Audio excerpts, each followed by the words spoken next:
The world is full of presence. Every moment of life is crammed full of potential encounters with people and things that are present to us, even though we may not be present to them. The presence of a city, vital, decaying, dangerous, enchanting, oppressive, perhaps even seductive. The comforting presence of loved ones, long unseen, sometimes long dead. The troubling presence of people with whom we have unfinished business.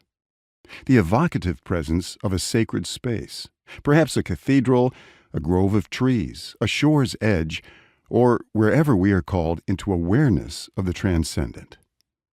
The distinctive presence of a home, immediately noticeable on entering if we are paying attention.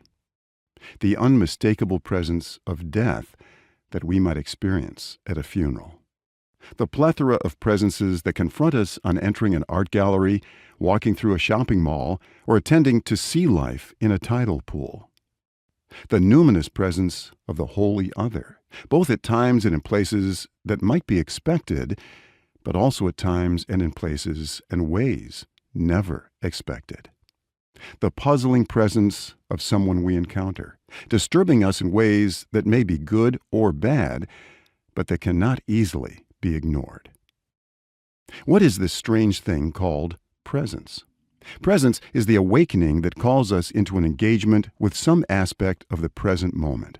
Presence makes us feel alive, or perhaps better, it lets us know that we are alive.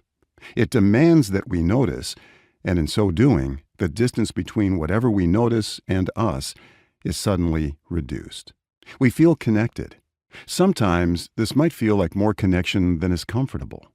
But no longer are we on the outside looking at life through a thick glass. Suddenly, we have passed through that which distanced us, and we are inside and a part of life. We are involved. We are participants, not simply spectators. Presence is elusive, but it can come to us with astounding force. Notice how a wisp of a scent can pull us into the presence of a beloved, a presence that may be both subtle yet powerfully real. A great work of music can similarly draw us into the presence of the artist, often into a period of time and a world dramatically different from our own. An experience might invite us to be present to the world and to ourselves. A fleeting memory might instantly draw us into awareness of the absence of one still powerfully present to us. Sometimes the presence of another commands our attention and demands our own presence.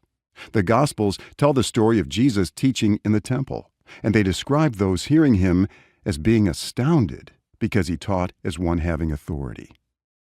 What was the basis of that sense of authority?